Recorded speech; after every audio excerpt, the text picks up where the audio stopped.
قاتلان حسین کے حوالہ سے گفتگو ہوگی۔ ظلم اور قاتلان حسین، یہی موضوع ہے کہ ظلم ہر زمانے میں حرام رہا ہے، چاہے جس نبی کی بھی نبوت تھی یا رسالت تھی، تو ہر زمانے میں ہر نبی کی نبوت، ہر رسول کی رسالت میں ظلم ہر حال میں حرام رہا۔ اور جو ظلم مکہ و مدینہ والوں پر مسلم بن عقبہ نے کیا، جسے یزید نے گورنر بنا کے 20,000 فوج کا لشکر بھیج کر مدینہ منورہ اور رسول اللہ کے ہمسایوں پر جو ظلم و ستم ہوا، تاریخ اسے جب لکھتی ہے تو قاری جب اس کی قرأت کرتا ہے، اسے پڑھتا ہے، تو اس کے دل میں ایک خیال ابھرتا ہے کہ کتنا بڑا ظلم ہوا۔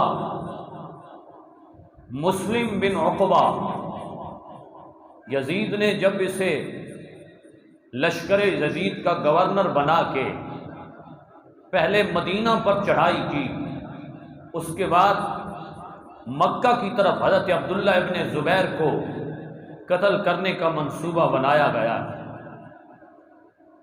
تو اب اس مقام پہ حضرت عبداللہ بن حنظلہ غسیل الملائکہ، غسیل الملائکہ حنظلہ کے بیٹے عبداللہ فرماتے ہیں کہ کبھی بھی تاریخ کے اندر اتنا بڑا ظلم نہ کسی مورخ نے لکھا ہے، نہ کسی ناظر نے دیکھا ہے، جتنا ظلم مدینہ کی دھرتی پر ان ظالموں نے کیا۔ اب غور کیا جائے تو عبداللہ بن حنظلہ غسیل الملائکہ، حضرت حنظلہ کے بیٹے عبداللہ فرماتے ہیں کہ ہم نے یزید کی بیعت اس حال میں توڑی تھی کہ ہمیں یہ خوف پیدا ہو گیا کہ زمین کہیں پھٹ نہ جائے، کہیں آسمان سے ستارے ٹوٹ پر ہم پر برسنے لگ جائیں۔ اتنا بڑا ظلم ہوا کہ وہ اپنی تاریخ کے اندر لکھتا ہے حضرت عبداللہ بن حنظلہ غسیل الملائکہ، اور فرماتے ہیں کہ اس نے ماں بہنوں کے ساتھ، یزید نے اس دور میں 61 ہجری میں نکاح کو جائز قرار دے دیا، ماں کے ساتھ اور بہن کے ساتھ، محرمات کے ساتھ، ماسی، پھوپھی، چاچی، مامی، ان کے ساتھ زنا کو عام کر دیا۔ اور پھر کچھ لوگ تو مدینہ سے ہجرت کر گئے اس کے ظلم کی وجہ سے، لیکن کچھ لوگوں کو میرے محبوب آقا کا وہ فرمان یاد تھا کہ سرکار نے فرمایا جتنا تم پر تکلیف آئے تم مدینہ نہ چھوڑنا۔ 1700 انصاری صحابہ اور کئی صحابیات اور اس کے علاوہ آوان و انصار کے بہت سارے قبیلے مدینہ کی دھرتی پر موجود رہے۔ کئی دن تک ظلم و ستم ہوتا رہا، کئی دن تک خون کی ندیاں بہتی رہی۔ ادھر کرب و بلا میں 72 تن شہید ہوئے تھے، لیکن غور فرمائیے ادھر مدینہ پاک میں چند دنوں کے اندر 10,000 سے زائد صحابہ اور صحابیات اور عالم صحابہ اور حافظ قاری صحابہ، ان کو 10,000 سے زائد کو شہید کیا گیا۔ اللہ اکبر۔ یہاں استغفر اللہ کہنا چاہیے کہ یہاں یہ حالت بن گئی کہ 10,000 لوگوں کو کئی دنوں کے اندر شہید کر دیا گیا اور ظلم کی ندیاں بہہ گئیں۔ مدینہ کی صحابیات کو ان کی عزت و آبرو کو لوٹا گیا، کئی عورتیں اسی وجہ سے حاملہ ٹھہریں، اتنا بڑا ظلم و ستم ہوا۔ میرے محبوب آقا سید دو عالم صلی اللہ علیہ وسلم فرماتے ہیں من اخاف اہل المدینہ ظلما اخافہ اللہ وعلیہ لعنت اللہ والملائکۃ والناس اجمعین لا يقبل اللہ یوم القیامت صرفا ولا عدلا۔ میرے محبوب آقا نے فرمایا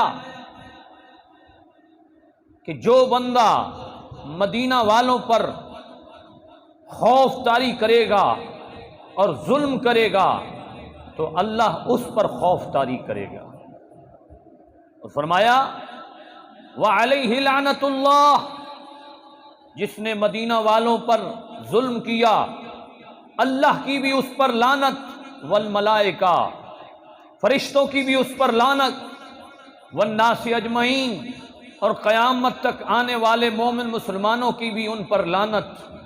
فرمایا لا يقبل اللہ منہ صرفا ولا عدلا۔ میرے محبوب آقا نے فرمایا جس نے بھی مدینہ والوں پر ظلم کیا، چاہے بعد میں جتنے حج کرے، چاہے بعد میں جتنے روزے رکھے، چاہے بعد میں جتنے صدقات و خیرات کرے، فرمایا لا يقبل اللہ صرفا ولا عدلا، نہ اس کی نفل نیکی قبول ہے نہ فرائض کے نیکی قبول ہے۔ فرمایا جو مدینہ والوں پر ظلم کرتا ہے نہ اس کے فرض قبول ہوتے ہیں نہ نفل قبول ہوتے ہیں۔ تو اللہ اکبر، اس سے پتہ چلتا ہے کہ جو مدینہ والوں پر ظلم کرے، میرے محبوب آقا سید دو عالم صلی اللہ علیہ وسلم فرماتے ہیں اس کا حال کیا ہوتا ہے، من آذا مسلما فقد آذانی ومن آذانی فقد آذى اللہ۔ محبوب کریم کی دوسری حدیث مبارکہ سرکار نے فرمایا کہ جس نے کسی مسلمان کو تکلیف پہنچائی فقد آذانی، تحقیق اس نے محمد مصطفیٰ کو تکلیف پہنچائی، ومن آذانی فقد آذى اللہ، اور فرمایا جس نے محمد مصطفیٰ کو تکلیف پہنچائی اس نے رب کو تکلیف پہنچائی۔ اللہ اکبر، یزید کی وہ 20,000 کی فوج جب مدینہ میں داخل ہوئی تھی، 3 دن تک مسلسل مسجد نبوی میں گھوڑے باندھے گئے، مسجد نبوی کو گھوڑوں نے پلیت کیا اپنے پاخانے اور پیشاب کے ساتھ، 3 دن مسجد میں کوئی نمازی داخل نہ ہوا۔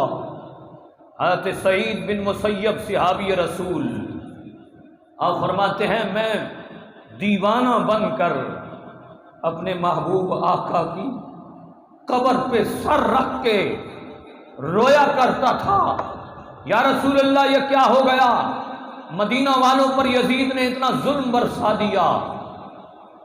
مسلم بن عقبہ کے پاس سعید بن مسیب کو پکڑ کے لایا گیا، یہ صحابی ہے، جب وہ سامنے آئے تو دیوانہ وار باتیں کرنے لگ گئے، کسی نے کہا یہ تو پاگل ہے اسے چھوڑ دو، آپ نے فرمایا مجھے اس بات پہ چھوڑ دیا گیا کہ اس کا دماغ ٹھیک نہیں ہے، لیکن سعید بن مسیب فرماتے ہیں توجہ کیجئے، آپ نے فرمایا جب 3 دن تک مسجد نبوی میں یزید کے گھوڑے باندھے گئے وہاں آذان نہ ہوئی، میں جب بھی آذان کا وقت ہوتا تھا رسول اللہ کی قبر انور سے آذان کی آواز آتی تھی۔ سعید بن مسیب کہتے ہیں کہ وقت آذان جب ہوتا تو گنبد خضرا کی قبر انور سے آواز آتی، آپ فرماتے ہیں میں اس آذان پر وضو کرتا اور قبر انور کے ساتھ بیٹھا رہتا، اچانک تکبیر کی بھی آواز آتی اور جماعت کروانے کی آواز آتی تو رسول اللہ قبر میں نماز کروا رہے ہیں، یہ میرا وجدان نہیں میرا یقین ہے کہ ایک جانب سرکار امامت کر رہے ہیں، مقتدی ان کے ابو بکر اور عمر فاروق ہیں۔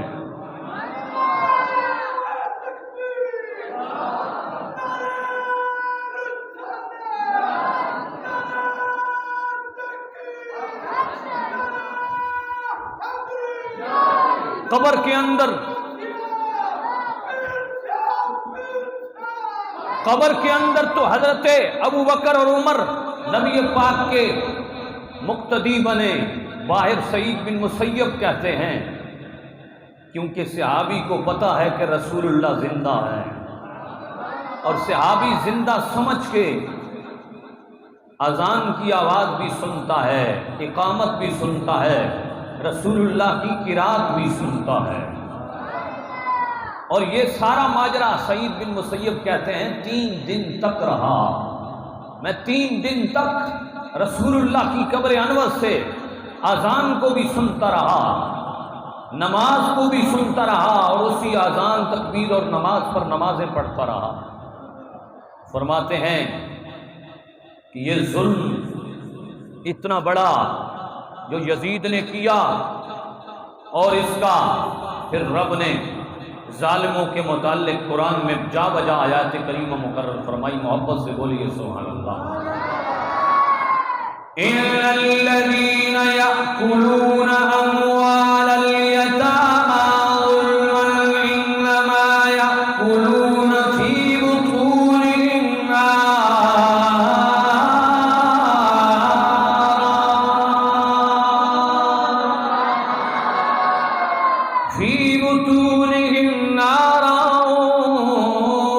ويصلون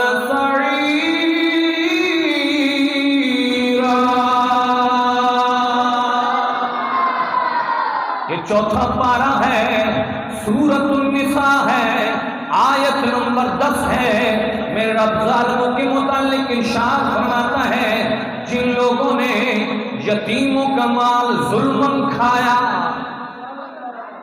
جن لوگوں نے یتیموں کا مال ظلماً کھایا، وہ سکینہ کا مال جو خیموں سے چرایا گیا، ان کا مال جو یزیدیوں نے چرایا، فرمایا ظلماً چرایا.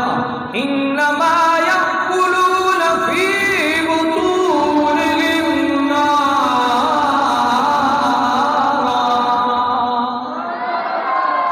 فرمایا جو یتیموں کا مال چراتے ہیں وہ اپنے پیٹوں کے اندر آگ کو بھرتے ہیں. وہ اپنے پیٹوں کے اندر آگ کو بھرتے ہیں. تو گویا یزیدیوں نے جو مال حسینیوں کا چرایا، انہوں نے اپنے پیٹوں کو آگ سے بھرا. فرمایا وَيَصْلَوْنَ سَعِيرًا،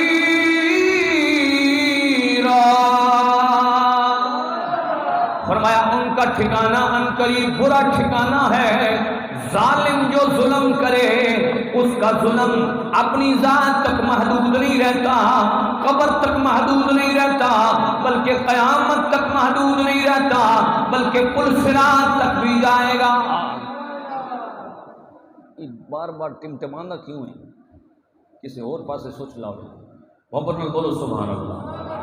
تو یہ ظالم ہے، قرآن نے فرمایا جو ظلماً کسی کا مال کھا جائے.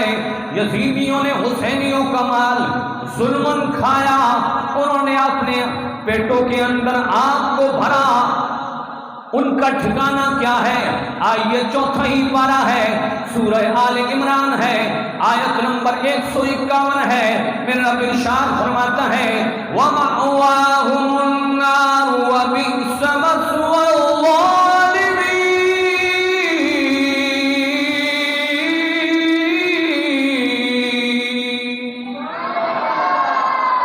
فرمایا ان کا ٹھکانہ جہنم ہے جنہوں نے ظلم کیا.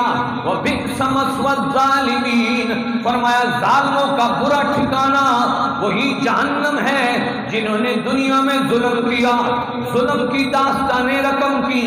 فرمایا ان کا ٹھکانہ رب نے جہنم بنایا ہے.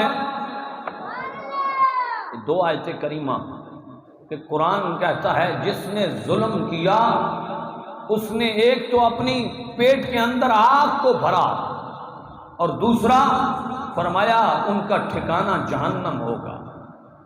محبت سے بولیے سبحان اللہ. آئیے، ظالموں کو کبھی کامیابی حاصل نہیں ہوگی، چاہے اس زمانے کے ہوں، چاہے آج کے زمانے کے ہوں، چاہے آئندہ زمانے کے ہوں. میرے رب نے ارشاد فرمایا یوم لا ينفع الظالمین معذرتهم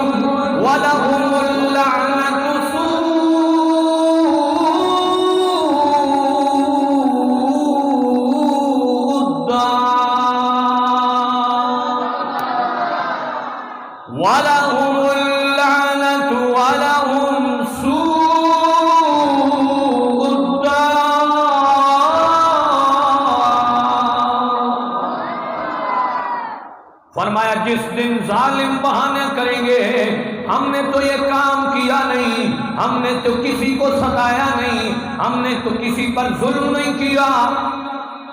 وہ مسلم بن عقبہ جب مدینہ پر اس نے چڑھائی کی، ایک صحابی کو پکڑا گیا، اس کی ماں مسلم بن عقبہ کے پاس آئی، آ کے کہتی ہے میرے بیٹوں کو تمہاری سپاہیوں نے پکڑ لیا ہے، میں تیری منت سماجت کرتی ہوں، اسے چھوڑ دے۔ مسلم بن عقبہ کہتے ہیں بلاؤ اس کے بیٹوں کو۔ جب بلایا گیا، مسلم بن عقبہ نے ماں کے سامنے بیٹے کا گلا کاٹ کے سر ماں کے ہاتھ میں دیا اور کہا یہ غنیمت سمجھ کے تو زندہ ہے۔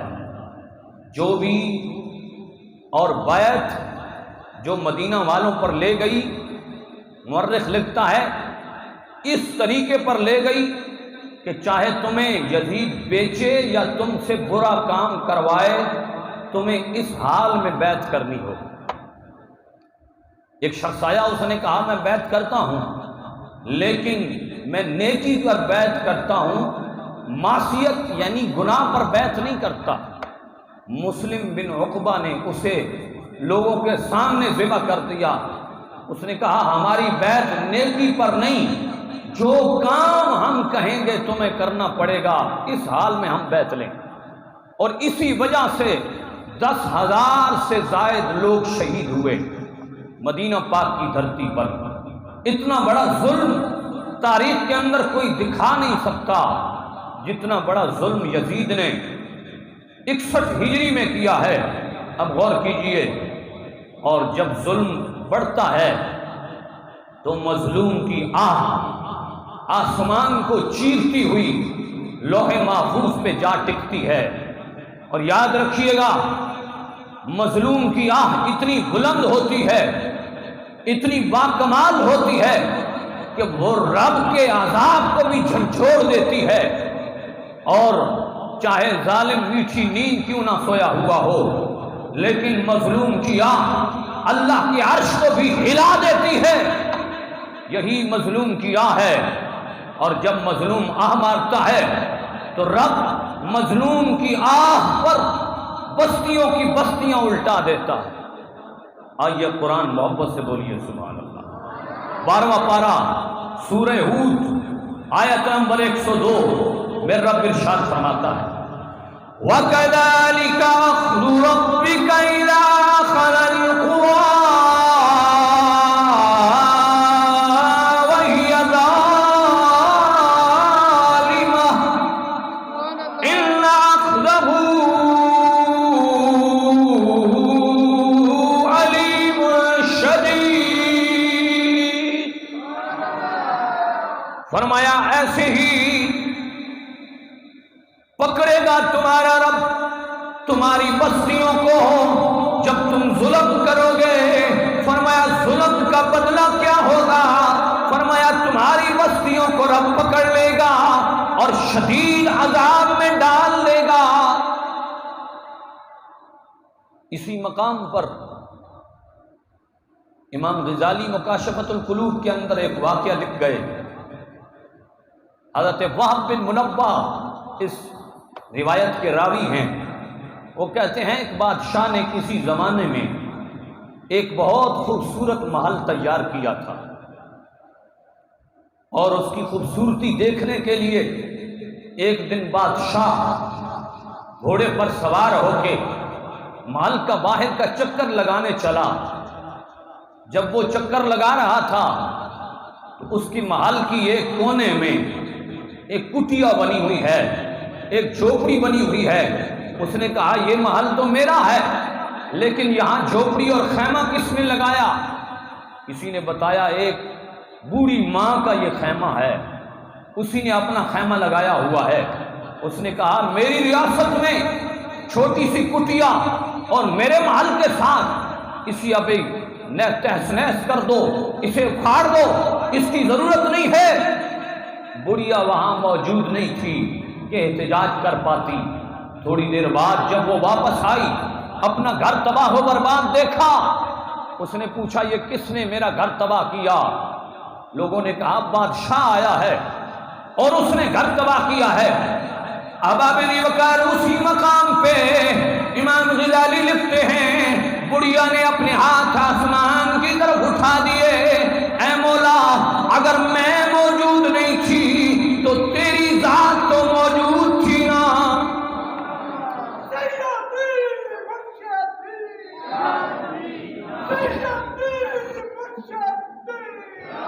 محبت سے بولیے،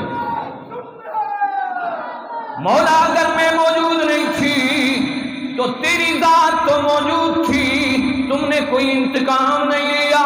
اے مولا میں کمزور ہی صحیح لیکن میرا رب تو کمزور نہیں ہے۔ امام غزالی کہتے ہیں اسی وقت رب نے جبریل امین کو آرڈر کیا، جا اور جا کے محل کے نیچے بنیادوں میں ہاتھ ڈال کے محل کو تباہ و برباد کر دے۔ جو ظلم کرتا ہے ہماری مخلوق پر وہ بھی چین سے نہیں بیٹھ پائے گا۔ فرمایا بادشاہ کے تمام محل کو جبریل امین نے بنیادوں سے ہاتھ ڈالا، ڈال کر آسمان سے الٹا دیا، اس کا ریزہ ریزہ کر دیا۔ پتہ چلا ظلم کے ہاتھ کبھی لمبے نہیں ہوتے، ظلم بہت تھوڑی مدت رکھتا ہے، رب کا عذاب اسے آ کے پکڑ لیتا ہے۔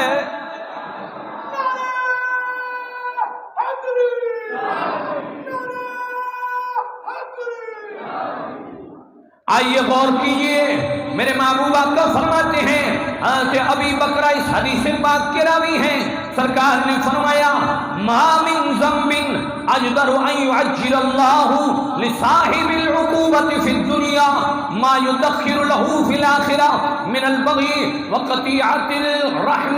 میرے محبوب آقا نے فرمایا اللہ رب العزت جب کسی کا ظلم بڑھ جاتا ہے، کسی کی رشتہ داری میں قطع تعلقی ہو جاتی ہے، فرمایا رب کائنات ظلم کا بدلہ بڑے جلدی اس بندے سے لے لیتا ہے۔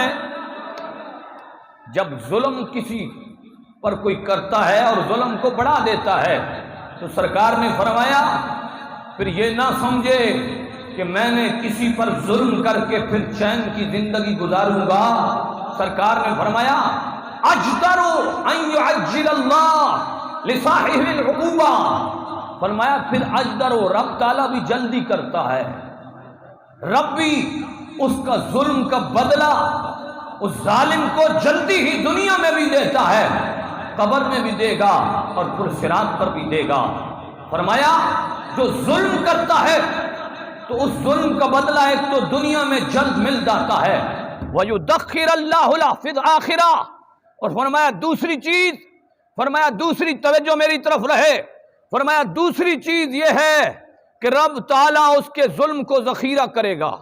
اللہ اکبر، اس کا ظلم ذخیرہ ہو جائے گا اور قیامت والے دن وہی ظلم اس کے سامنے پیش کیا جائے گا تو تو نے جو مظلوم پر ظلم کیا ہے یہ اس کا بدلہ پہاڑوں کی مانند تیرے پاس آ رہا ہے۔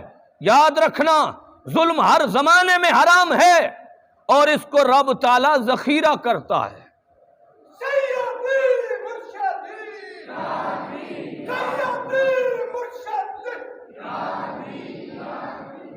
سرکار دو عالم صلی اللہ علیہ وسلم فرماتے ہیں اسرع الخیر ثواب اللہ وصلۃ الرحم واسرع الشر عقوبۃ البخش وقطیعۃ الرحم۔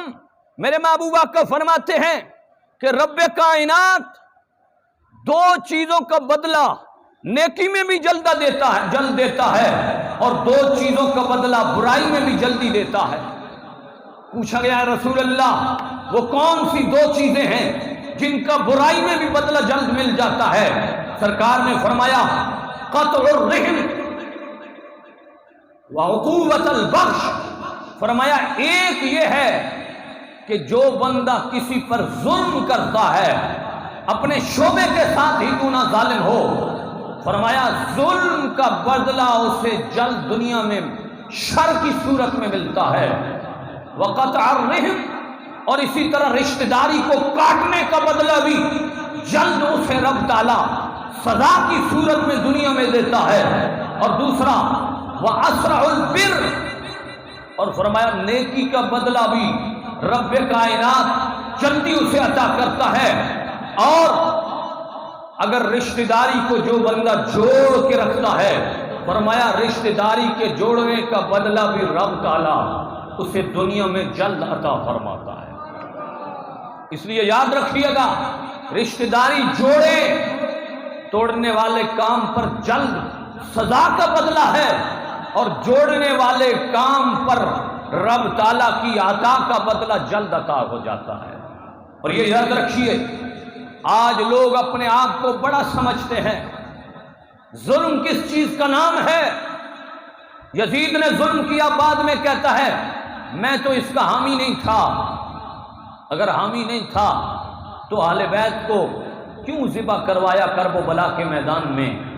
یاد رکھیے، میرے محبوبہ کا فرماتے ہیں، حضرت ابو ہریرہ حدیث پاک کے راوی ہیں، ان رسول اللہ صلی اللہ علیہ وسلم حسب امرئ من الشر ان یحقر اخاہ المسلم، میرے محبوبہ کا فرماتے ہیں مسلمان کے لیے اتنا شر اور ظلم کافی ہے کہ وہ کسی اپنے مسلمان بھائی کو حقیر سمجھے، اپنے سے کم درجہ سمجھے۔ فرمایا یہ بھی ظلم ہے کہ کوئی کسی کو دیکھے کہے میں اس کے ساتھ کھڑا نہیں ہوتا، اس کے کپڑے گندے ہیں، یا یہ ذات کا کمزور ہے، یا یہ غریب ہے، میں کسی امیر کے ساتھ کھڑا ہو جاؤں گا۔ یاد رکھیے گا، کسی کو نفرت کی نگاہ سے دیکھنا، سرکار دو عالم فرماتے ہیں یہ بھی حقارت کی نظر سے دیکھنا، یہ بھی ظلم ہے۔ اس لیے ظلم سے بھی بچا جائے۔ اور سرکار دو عالم صلی اللہ علیہ وسلم نے ظلم کی ایک اور تعریف بھی ترمذی شریف کے اندر کی، فرمایا الظلم ظلمات یوم القیامہ، فرمایا ظلم کرنے والوں یہ نہ سمجھو کہ ظلم تمہارا محبوس ہے، کسی جگہ قید کر دیا جائے گا۔ فرمایا جس طرح نیکی بڑھتی ہے اسی طرح ظلم بھی بڑھتا چلا جائے گا، اور قبر کے اندر بھی وہ ظلم اندھیرے کی صورت میں پیش کیا جائے گا، اور ظلم یوم القیامہ، اور فرمایا قیامت والے دن بھی وہ ظلم اندھیرے کی شکل میں اس کے سامنے پیش کیا جائے گا۔ لوگ آج کل ظلم کر کے کہتے ہیں ہم بڑے ہیں، ہم پر وہ کیسے ظلم کرے گا، ہم سے کیسے بدلہ لے گا؟ تو جان اس بات کو، میرے محبوبہ کا فرماتے ہیں جب ظالم، امام غزالی حدیث پاک کو لکھ گئے، فرماتے ہیں جب ظالم پل صراط سے گزر رہا ہوگا آگے مظلوم کھڑا ہوگا، آگے مظلوم کھڑا ہوگا، وہ کہے گا پہلے میرے ظلم کا بدلہ دے، اگر نہیں دے گا تو دیکھ نیچے جہنم ہے، اوپر پل صراط ہے، اب میرے ظلم کا بدلہ نہیں دے گا تو جان لے کہ نیچے جہنم ہے۔ وَإِن مِّنكُمْ إِلَّا وَارِدُهَا، فرمایا کوئی بھی جان ایسی نہیں ہے جس نے پل صراط پہ گزرنا نہ ہو، ہر جان نے پل صراط سے گزرنا ہے، ہر ظالم نے گزرنا ہے، ہر مشرک نے گزرنا ہے، ہر کافر نے گزرنا ہے، ہر مومن نے گزرنا ہے، ہر مسلمان نے گزرنا ہے، عابد زاہد صادق نے گزرنا ہے۔ فرمایا ظالم کو کہا جائے گا ظلم کا بدلہ دے، سرکار فرماتے ہیں مظلوم جب آہ نکالے گا کہ مولا یہ میرا ظلم کا بدلہ نہیں لے رہا، تو فرمایا جائے گا اسی پل صراط سے ہی اسے دھکا دے دو، ضرورت نہیں ہے پل صراط سے آگے جانے کی۔ تو سمجھ لے اس بات کو کہ مظلوم جو ہے اس کی آہ پل صراط پہ بھی اثر کرتی ہے، اس لیے کبھی بھی کسی پر ظلم کرنے کا ارادہ نہ کرنا۔ اور جنہوں نے ظلم کیا، میرے محبوبہ کا سید عالم صلی اللہ علیہ وسلم فرماتے ہیں کہ جس بندے نے میرے مدینہ والوں پر ظلم کیا، سرکار دو عالم صلی اللہ علیہ وسلم فرماتے ہیں تو پھر فرمایا اسے جہنم کی آگ میں ایسے پگھالا جائے گا جس طرح نمک پانی میں پگھل جاتا ہے۔ فرمایا مظلوم کو اللہ رب العزت کے دربار میں درجہ ہوگا۔ کیا سمجھتے ہو کہ یزید نے اتنا بڑا جو اہل بیت پر ظلم کیا، کیا قیامت والے دن مظلوم اگر کہہ دے کہ یزید میں نے تجھے معاف کیا تو یہ ان کے شان کے لائق ہوگا؟ اور رب تعالیٰ نے تو ظالم کے متعلق قرآن میں جا بجا ارشاد فرمایا ہے کہ ظالم کے لیے کوئی ٹھکانہ نہیں سوائے جہنم کے. محبت سے بولیے سبحان اللہ. وَسَيَعْلَمُ الَّذِينَ ظَلَمُوا أَيَّ مُنقَلَبٍ ينقلبون. یہ 19واں پارہ ہے، سورہ شعراء ہے. میرا رب ارشاد فرماتا ہے ان قریب ظالم یہ جان لیں گے، ان قریب ظالموں کو یہ پتہ چل جائے گا کہ انہوں رب تعالیٰ کس ٹھکانے میں پھیر رہا ہے. اب ظالموں کا ٹھکانہ کیا ہے؟ اب غور کیجئے، میرے محبوب آقا سید العالم صلی اللہ علیہ وسلم کو ایک شخص خواب میں دیکھتا ہے. نبی پاک نے فرمایا تو نے میرے نواسوں کو قتل کروانے میں یزید کی مدد کی تھی. عرض کرتا ہے یا رسول اللہ میں نے کربلا میں کسی کو شہید تو نہیں کیا. میرے محبوب آقا نے فرمایا اگر تو نے شہید نہیں کیا لیکن تو یزید کا حامی تو تھا نا، یزید کے ساتھ مددگار تو تھا، ان کے لشکر میں تھا. وہ کہتا ہے خواب کے اندر ہی حسین کی خون کی سلائی میری آنکھوں میں رسول اللہ نے لگائی. جب میں جاگا تو میں اندھا ہو گیا، کیونکہ سرکار نے فرمایا جس نے میرے نواسے کو قتل کیا یا جس نے ان ظالموں کی مدد کی دنیا میں بھی اس کے لیے عذاب ہے، قیامت میں بھی اس کے لیے دردناک عذاب ہے. اس لیے سنیے، وہ کہتا ہے صبح جب میں اٹھا لوگوں نے کہا تو صحیح سلامت تھا، تیری آنکھوں تو ٹھیک تھی. اس نے کہا رات کے عالم میں نے خواب کے اندر دیکھا میرے محبوب آقا کے ہاتھ میں تلوار ہے اور سامنے زمین پر 10 لوگوں کے سر پڑے ہیں جنہوں نے یزید کا ساتھ دیا تھا. سرکار نے خواب میں ان ظالموں کو قتل کیا اور مجھے کہا تو نے بھی ان کا مدد کی تھی. عرض کی میں نے تو قتل نہیں کیا تھا. فرمایا جو تو نے قتل نہیں کیا تھا لیکن اس کے باوجود تو مددگار تو تھا. تو ظالم کا مددگار بھی ظالم ہے. اس بات کو سمجھو کہ جس نے ظلم کیا ظالم کا مددگار بھی ظالم ہے. اس لیے غور کرنا، خولی بن یزید جس نے امام حسین کا سر کاٹا تھا، وہ ظالم خولی جب مختار نے معاذ بن ہانی اور ابو عمرہ کو بھیجا تھا کہ جاؤ خولی کو ڈھونڈو اور دردناک طریقے سے اسے پکڑ کے لاؤ، لوگوں کے سامنے اسے ذبح کیا جائے گا، اس کی لاشیں کو جلایا جائے گا. جس نے اس نے نواسے رسول پر ظلم کیا تھا آج دنیا میں اسے ظلم کا بدلہ ملے گا. جس طرح نبی پاک نے فرمایا کوئی ظلم کرے تو اسے جلد بدلہ ملتا ہے. اب ایک جانب ابو عمرہ جاتے ہیں، اس کے گھر پہ دستک دیتے ہیں، آواز آئی خولی کہاں ہے؟ اس کی بیوی جس دن سے خولی امام حسین کا سر اپنے گھر میں لایا تھا، عورت نے کہا آج کے بعد میرا تیرا کوئی تعلق نہیں، تو نے نواسے رسول کے سر پر ظلم کیا ہے، آج کے بعد میرا اور تیرا کوئی تعلق نہیں ہے. اچانک آواز آئی خولی کو ہم ڈھونڈ رہے ہیں. گھر کا محاصرہ کیا گیا خولی کا، وہ چھپ گیا. اس نے بیوی کو کہا میرے متعلق بتانا نہیں کہ میں کہاں چھپا ہوا ہوں.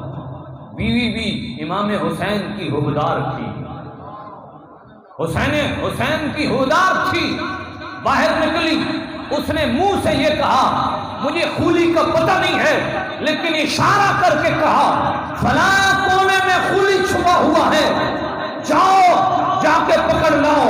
اشارہ کر کے جب حضرت ابو عمرہ پہنچے خولی کو پکڑا، اس نے کہا ظالم، حسین کے سر پر ظلم کرنے والے، آج تیری زندگی کا آخری دن آ گیا ہے. ظلم کے ہاتھ کبھی لمبے نہیں ہوا کرتے. ظلم کے ہاتھ بہت چھوٹے ہوتے ہیں۔ کھلی کو پکڑا گیا، لوگوں کے سامنے لایا گیا۔ مختار سقفی نے کہا لوگوں آؤ دیکھو، جس نے حسین پر ظلم کیا تھا آج اس کے ظلم کا بدلہ اسے ملنے والا ہے۔ لوگوں کے سامنے کھولی کو ذبح کیا گیا، اس کے لاشے کو جلایا گیا اور لوگوں کے سامنے عبرت بنایا گیا۔ پتہ چلا جو ظالم ہے اسے ظلم کا بدلہ دنیا میں بھی ملتا ہے۔ اور وہ مسلم بن عقبہ جس نے مدینہ والے 10,000 لوگوں کو قتل کروایا تھا، شہید کروایا تھا، جب وہ مدینہ سے چلا مکہ کی جانب چڑھائی کرنے کے لیے، السوائے کے مرکہ میں امام حجر مکی لکھتے ہیں اس کا ظلم اتنا بڑا، صحیح سلامت تھا جب مدینہ کی دھرتی سے نکلا، لیکن جو ہی مدینہ کی دھرتی حد کو ختم کیا اس پر اسی وقت فالج نے حملہ کر دیا۔ وہ عورت جو آئی تھی اس کے پاس کہ میرے بیٹے کو مارنا نہیں، اس نے ذبح کر کے اس کے ہاتھ میں بیٹے کا سر پھڑایا۔ اس عورت نے کہا مجھے قسم ہے میرے رب کی، جس دن مسلم بن عقبہ مرے گا یا میں اسے زندہ جلاؤں گی یا مردہ جلاؤں گی۔ وہ ماں جس کے سامنے بیٹا ذبح کیا گیا، ظلم کی ایک خون کی ندیاں بہائی گئی، اور اچانک جب مسلم بن عقبہ مدینہ کی دھرتی سے نکلا، مکہ کی طرف چڑھائی کرنے کے لیے نکلا، اب غور کیجئے اسی رستے کے اندر اس پر فالج بنا۔ مسلم بن عقبہ کی دردناک موت واقع ہوئی۔ اس عورت کو پتہ چل گیا مسلم بن عقبہ مر گیا ہے، اسے فلاں جگہ دفنایا گیا ہے۔ اس نے لوگوں کو لیا، مزدوروں کو لیا، اس کی قبر کو کھدوایا۔ کہتی ہے میں نے اس پر جو اس نے میرے بیٹے پر ظلم کیا تھا، میں نے بھی رب کو قسم دے رکھی ہے میں بھی اس کو جلاؤں گی۔ جب وہ قبر کو کھودتی ہے، ایک اژدہا، ایک سانپ اس کی ناک کے نتھنے میں گھسا ہوا ہے، اس کے خون کو چوس رہا ہے۔ اس نے کہا ظالم کو ظلم کا بدلہ دنیا میں بھی ملتا ہے، قبر میں بھی ملتا ہے۔ اس نے میرے بیٹوں کو بھی ظلم کے بدلے میں مارا تھا اور 10,000 کو شہید کیا تھا، آج قبر میں بھی اسے عذاب مل رہا ہے۔ عورت نے ہاتھ اٹھا کے دعا کی ہے، اے مولا میں نے قسم اٹھا رکھی ہے اس نے میرے بیٹے پر ظلم کیا، میں نے اسے جلانا ہے، اے مولا مجھے بھی موقع دے۔ اسی وقت اژدہا غائب ہوا، اس کے لاشے کو باہر لایا گیا، اس عورت نے اس کو مردہ جلایا۔ پتہ چلتا ہے جس نے بھی ظلم کیا، ظلم کا بدلہ اس کو قبر میں بھی ملتا ہے، دنیا میں بھی ملتا ہے۔ اب غور کیجئے، جس بندے نے حضرت علی اصغر کو شہید کیا تھا، وہ حرملہ ظالم جس نے تیر مارا تھا، اس کی موت کا واقعہ علماء بیان کرتے ہیں۔ ظلم کے ہاتھ کبھی لمبے نہیں ہوا کرتے، اس کی حالت یہ بن گئی، اس کے پشت کے پیچھے ایسی ٹھنڈک ایسی سردی لگنے لگی، وہ کہتا ہے میری پشت میں آگ جلاؤ، اور اس کے سینے کے اندر ایسی گرمی بن گئی، اس نے ٹھنڈا دودھ کر کے پینا شروع کیا، اس کے سینے پر برف رکھی گئی، وہ پیاس کرتے ہوئے اسی حالت میں، پیاس کی حالت میں پانی پیتا، دودھ پیتا، لیکن اس کی پیاس نہ مری۔ علماء کہتے ہیں علی اصغر کو شہید کرنے والا جب موت مر رہا ہے، پیاس کے ساتھ چیختا چیختا اس دنیا سے مرا، قبر میں بھی پیاس کی حالت میں رہے گا، قیامت والے دن پیاس کی حالت میں رہے گا۔ کیوں؟ اس لیے کہ جس نے ظلم کیا اس کو بدلہ دنیا میں بھی ملے گا، قبر میں بھی ملے گا، قیامت والے دن بھی اس کے لیے دردناک عذاب رب نے تیار کر رکھا ہے۔ تو پتہ چلا جن لوگوں نے اہل بیت پر ظلم کیا ہے، یہ نہ سمجھو کہ وہ چین کی زندگی گزارے، بلکہ مختار سقفی نے چن چن کر ان تمام یزیدیوں کے حمایتیوں کو قتل کیا تھا۔ دنیا میں ایک بھی نہیں اس نے چھوڑا جس نے بھی یزید کا حامی بن کر حسین پر ظلم کیا۔ اس لیے میرے پیارے آج اس دور میں بھی نرم دل کرو، صلہ رحمی اختیار کرو، صدقے کی سوغات پیش اللہ کے دربار میں کرو۔ رب کائنات ہم سب کو مظلوم کا حمایتی بننے کی توفیق نصیب فرمائے، ظالم کے سامنے آہنی دیوار بننے کی توفیق نصیب فرمائے۔ ظالم جب ظلم کرے تمہاری زبان شیطانی طریقے سے گم نہ ہو جائے، تمہاری زبان مظلوم کے حق میں کھڑی ہو جائے اور ظالم کے سامنے فولاد بن جائے، تو پھر مسلمانیت ہے۔ اللہ ایسی مسلمانیت نصیب فرمائے۔